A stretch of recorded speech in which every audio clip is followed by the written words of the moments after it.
Hey everyone, Mark and Steve here. Before we get started today, we want to let you know about Dare to Connect, our new online interactive video platform.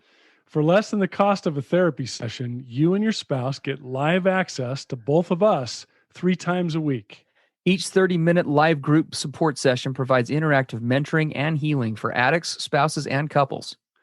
If you're loving our podcast and our unique style of bringing you recovery, you're going to love Dare to Connect. To learn more, go to daretoconnectnow.com. We're looking forward to seeing and working with you.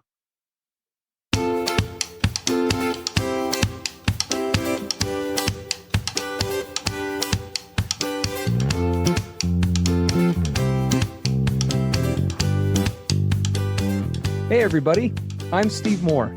And I'm Mark Castleman. We know the pain and heartbreak of porn and sex addiction. And we know the triumph of breaking completely free. Every day, we help our clients find hope and healing. Join us in the fight to take back your life, your marriage, and be stronger than ever.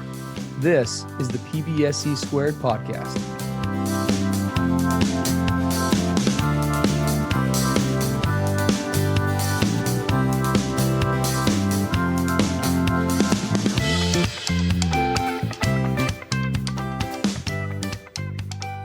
Hey everybody, Mark and Steve on the PBSE podcast.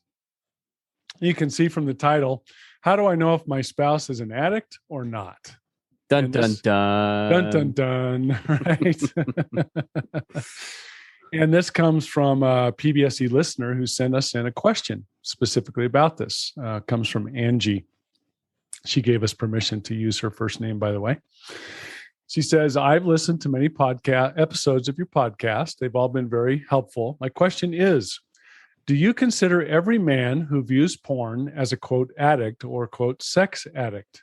My husband confessed to viewing pornography, no other acting out, for the last 2.5 years. He confessed to looking at pornography for the last 2.5 years. He can describe the events that led him to cross that line in our marriage. He has told me on 2 different occasions since that initial disclosure that he's been tempted and was able to identify the feelings that triggered him for both times. I'm in a support group with other women, and most of their husbands were addicted to porn as a teenager and brought it into the marriage and have been viewing porn for 10, 20, 30 years. I know that my husband could slip or relapse. I'm just wondering if you ever encounter clients who just got sucked into porn through a stressful time, but sought help early enough, say a year or 2. Would they still be considered addicts? I'm assuming since porn is addicting, that could be the case. Thank you both for your dedication to the podcast and the topic of pornography. So there we go. Awesome. That's great. Angie, thanks. We appreciate the question and a good one to talk about today. So there's lots of thoughts I think that Mark and I both had as we were getting ready for today's show. I think probably a good starting point is just a really brief review of a couple of rules about addiction to keep in mind as we talk about this. The first is keeping ever present the definition of any addiction. Okay, so the fancy speak, I'll slaughter it, is you're basically you're engaging in some sort of behavior, right? Some sort of line of action, despite all of the negative consequences in a vast majority of the areas of your life, if not all. Right. So be it emotionally, relationally, spiritually, legally, whatever. And that's typically how we gauge or we define an addiction. And then there's obviously kind of nuances to that. But that kind of takes us to the next rule, right? Is that addiction operates on a spectrum. So on this bigger spectrum that we just call compulsivity, right? So addiction would be kind of, if we were to kind of look at that as a spectrum or like a long line, true, full-blown, deep, 100% addiction would be kind of on the far side, right? On the other end of the spectrum would be, not compulsive at all. And then there's a lot of gray in between that black and white world. Yeah. So if you look at that spectrum really quick, typically what happens is it starts out as curiosity, which happens with all of us with regard to sexual issues. We just grow up in a sexualized culture, so we're curious. And then if we indulge in it after we're exposed, usually introduced to us by peers or the media or whatever, we then go from curiosity. We can quickly go into recreation. It's pleasurable, feels good. Sure. It's fun to get involved with. Yeah. Then we can go from recreation to where we get into a place where it becomes an outlet, a way to cope with life when it gets difficult. Yeah. So it kind of becomes this way of self-soothing. And then we can go from that self-soothing to now we get into the place of dependence. I come to become dependent on that outlet to rescue me from hard life on a regular basis. Mm-hmm. And then I can move from dependency into addiction, which means I can't live without it. Yeah. I have to have it. And I'm going to indulge in it regardless of how many negative consequences or outcomes it produces. I Sure. now have no choice. Yeah. This is like breath. This is breathing. This is like water. I have to have it. So there's kind of the spectrum really quick. No, for sure. And it should be noted too that obviously we can get caught up in this for recreative purposes, but also kind of the other main avenue that this starts with is usually a single or a series of events or stressors, right? Yep. That are either traumatizing or that create enough of a stress on one's life that the brain is looking for some sort of a coping mechanism. Yes. Right. You can almost always, if you're not talking just the pure recreational pleasure side of it, just as a part of, growing up or, your peer group or whatever, as soon as it gets into this is a way to self-soothe and I become dependent on that, it's almost virtually always trauma related.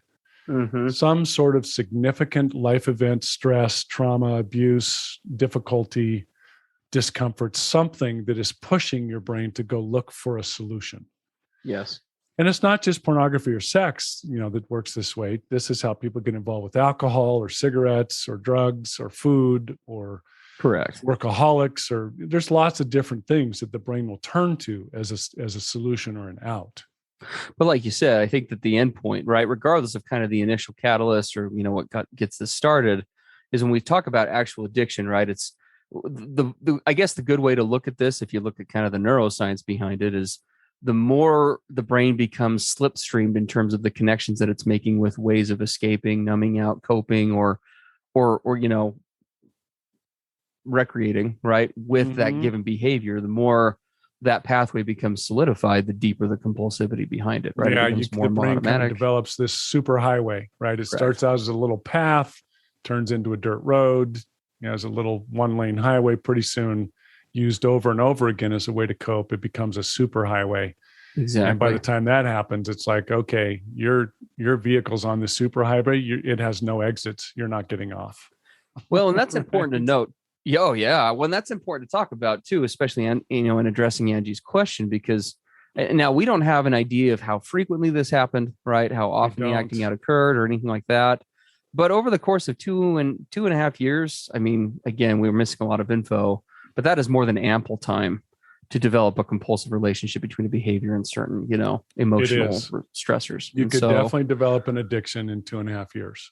Yeah, absolutely, easily. Yep. I mean, and some of us become addicted. You got to remember there's other factors involved. I mean, I oftentimes talk about my story on here. It was kind of this perfect storm of stuff in my life, sexual curiosity mixed with trauma. And who knows, maybe even genetics played a role. But I recall I was pretty much hooked from like acting out number one. Oh, right. I tell people, I said I was hooked from the first exposure. Yeah, it didn't take long. I tell the story how I was with a group of peers. They all came together and opened up a Playboy magazine, and we're all chuckling and laughing. I think we were 13 years old. Yeah. And when they were all done, they threw the magazine aside and all trotted off to go do what they had to do next. And who came back when they were all gone? Mark. Yep. Mm-hmm. And took the magazine, tore out all the quote good parts, stuffed it in his pocket, and spent the next 3 weeks acting out on a daily basis with those images. Yeah, absolutely. And I was a goner. Yeah. So it just kind of goes to show that there's a lot of factors that can kind of determine, right, how quickly an addiction can develop, et cetera. So those are kind of our first couple of, initial layouts in terms of having this conversation. In terms of determining and kind of answering this question, is he an addict or is he not? There's a lot. Oh my gosh, there's so many things to do with that. There is. Yeah. So maybe,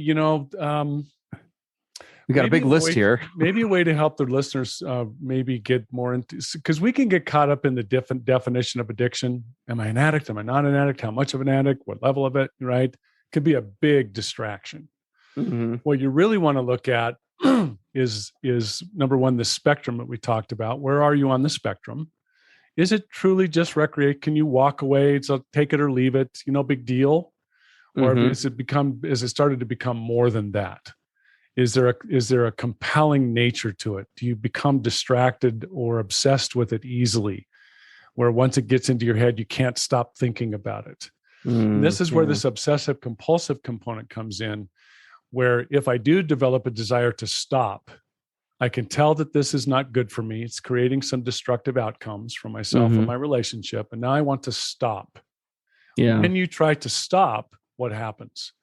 Do you try to keep it out of your head? Do you clench your fists and grate I won't think about that. I won't think about that. You try to force it out. And the more you try to force it out, the more intrusive it becomes, until finally, exhausted from that process, you give in to escape the battle, resistance. Yeah. Now you've entered the obsessive compulsive part of this spectrum. Sure. Yeah. Right. That's one of the things to really watch. Absolutely. Well, and obviously it goes without saying, and this isn't trying to slam Angie's husband at all, but I think people who work with this on a frequent basis are going to be inherently kind of leery to a story like this, just because, obviously there's a lot of positives to be said here. It sounds like he's been proactive, in talking about the fact that this was an issue, and he feels like he's got a pretty good insight, and he probably does to some degree, about what caused this and what kind of got him into it. But I will say, just speaking from experience, I think most of us, and this is just human nature, who get caught up in something like this, lack the insight to see it in an accurate way if left to our own. We do. And the other thing I can tell you about myself and a lot of guys I've worked with, because of us wanting to defend protect ourselves from being vulnerable, we will do often partial disclosure, or discounted disclosure, or diminished, or a piece of the story. So it's easier for me to admit to looking at pornography over the last 2.5 years, but it's a lot harder to say, you know what, I've kind of been checking out pornography off and on since I was 8 years old. It's a lot tougher to tell that story. Yeah. Or I really looked at it a lot when I was a teenager, or whatever. It's like, no, just 2.5 years. Never really saw it before that. Never really got involved with it at all before that. So I don't know where this guy's at, but it would be very, very normal to have some sort of embellishment, discounting, partial disclosure, just from fear of telling the whole story. What will I look like if I tell the whole story? Sure. Well, and that oftentimes isn't even a nefarious thing. It's oftentimes, I think, it's just naivety, right? Yeah. I mean, Mark and I knew when I got married that I had a quote unquote little porn problem.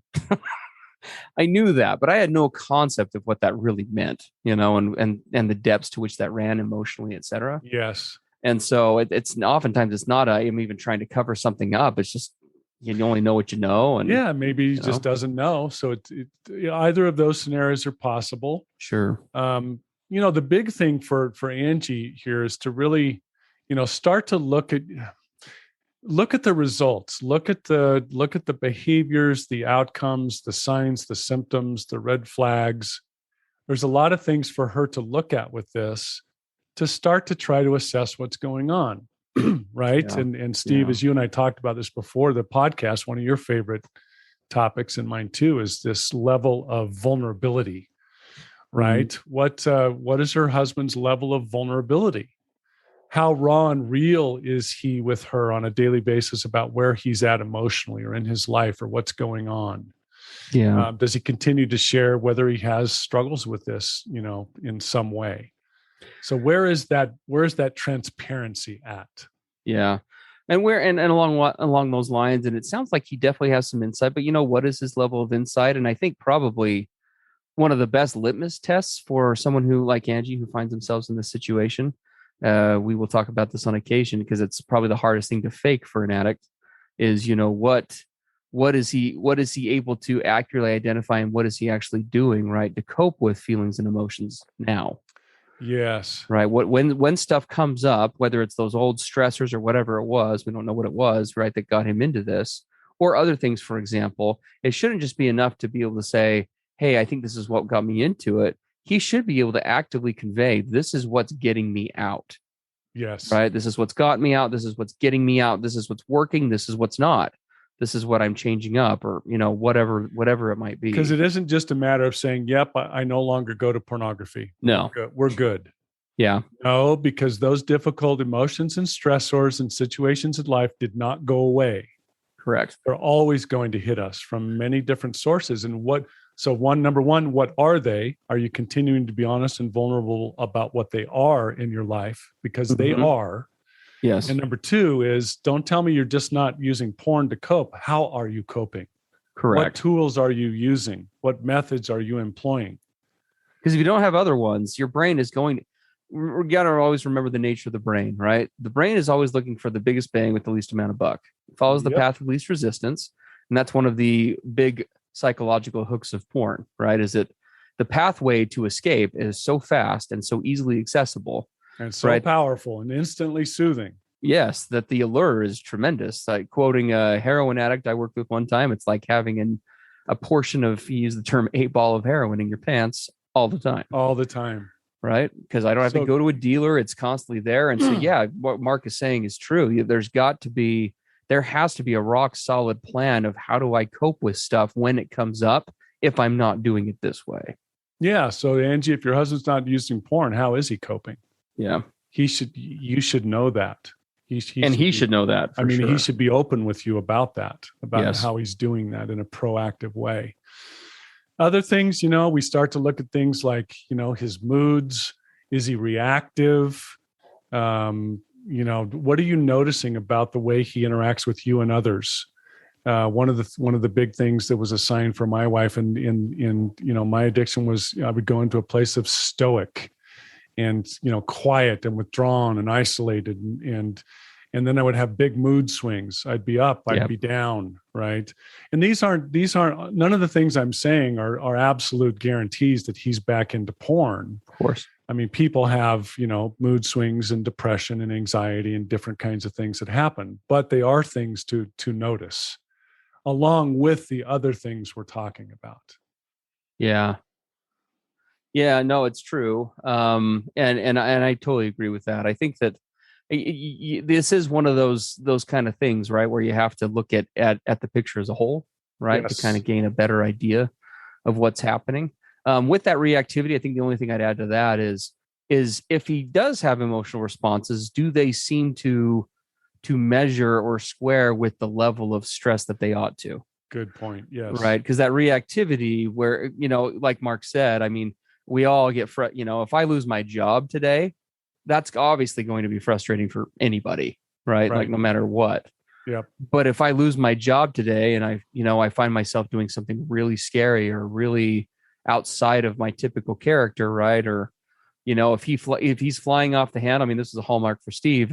If little changes in plans cause him to like fly off the handle or be upset about it for, extended periods of time. I mean, those are all kind of things that you want to be looking at in terms of, there's a real lack of ability to cope with stuff when it comes up.